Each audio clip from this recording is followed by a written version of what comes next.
Welcome to Talk Fame to Me with B.Lynette, where the tea is piping, the shade is premium, and the contradictions always come with the side of receipts. If it's messy, manipulative, or media trained to death, we're talking about it. And today, baby, we have to talk about Gina Huynh, aka victim number 3 turned pen pal to the prosecution. Baby, not Miss Gina writing a whole letter to the judge presiding over Sean Diddy Combs' criminal investigation? Like it's a scene from Law and Order, exes with amnesia.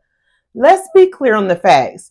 Gina, yes, the same woman Diddy was allegedly juggling while still with Cassie, recently penned a character letter defending the same man she once accused of allegedly physically abusing her during a pregnancy they were allegedly planning to terminate.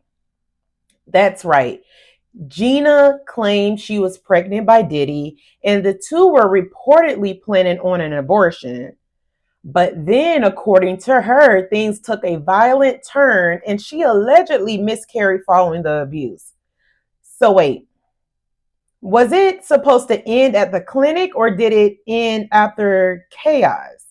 Either way, the story changed, the tone changed, and now the woman who once pointed fingers is out here defending the man she said destroyed her. In the letter, Gina describes Diddy as a kind and misunderstood man, not a danger, not a threat. She actually asked the judge for compassion. Now she's stepping forward to say what? That Diddy's not a danger to the community? Ma'am, what changed? The trauma or the tax bracket? Let's rewind it, y'all. Let's rewind it. So, okay. Earlier this year, paparazzi caught Gina on her way to her car where she casually said she wasn't scared of Diddy and didn't feel like he was a threat. You think Diddy's gonna win this trial? Before you go, I just want to know if Diddy does win this trial, do you think your life will be threatened in any kind of way? You don't think so? You think everything will be safe? Because the girl Aubrey O'Day, she said that if Diddy wins, she's gonna leave the country. I mean, he never did anything dangerous to me. I'm not scared. You're not scared? Okay, well, I appreciate that. Thank you. That's all I wanted to know. Okay. Yeah, okay. That's what she said. Calm, cool, and completely unbothered.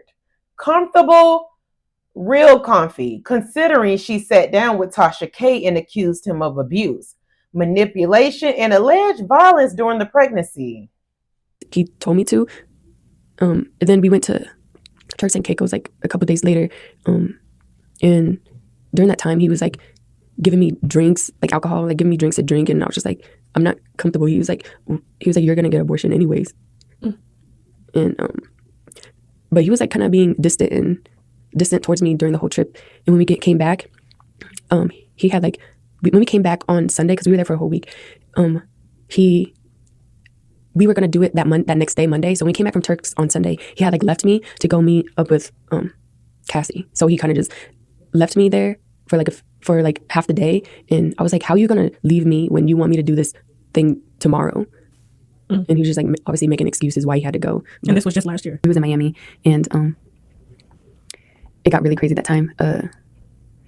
We was upstairs, and he had like, we were in his closet, and he like pushed me, and I fell to the ground, and then he like stood over me.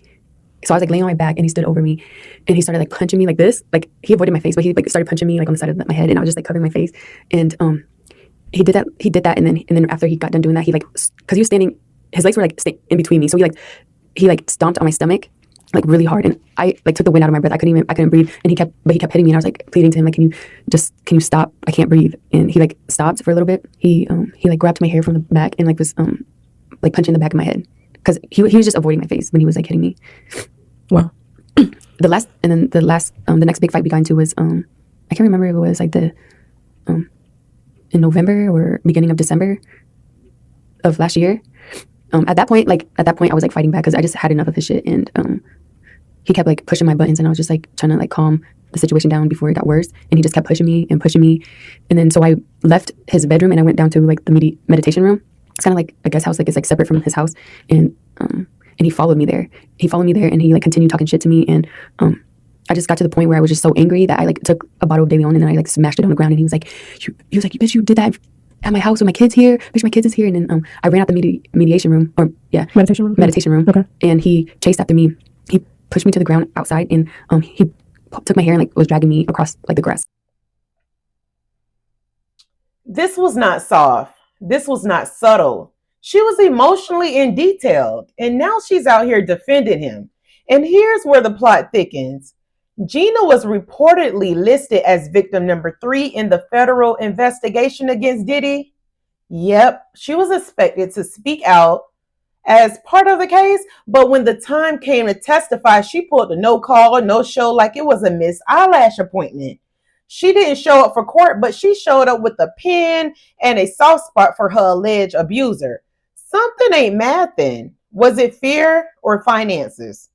Maybe the rent was due. I mean, the silence was sponsored and the memory loss came with a direct deposit, because ain't no way this letter came from the same Gina who cried on Tasha K's couch.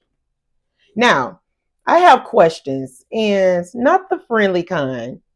Is this the same man you said allegedly laid hands on you while carrying his child, or did the storyline get a rewrite? Were y'all planning an abortion, or did the miscarriage come with impact? Are we watching Diddy's angels form in real time? Like, is there a GoFundMe, a gag order, or a group chat involved? Was that letter to the judge about forgiveness, fear, or favors? Why does Diddy have so many exes either defending him or suddenly going silent? What's in that NDA? Y'all, what's in the NDA? Because Gina's interview to this letter, we're seeing 2 completely different movies, and she's the lead in both. And let's be shady for one more second, y'all. So, if a woman allegedly loses a child after allegedly being abused by a man she once said she feared, and now she's writing letters saying he's not a danger. Does the community even trust her judgment anymore?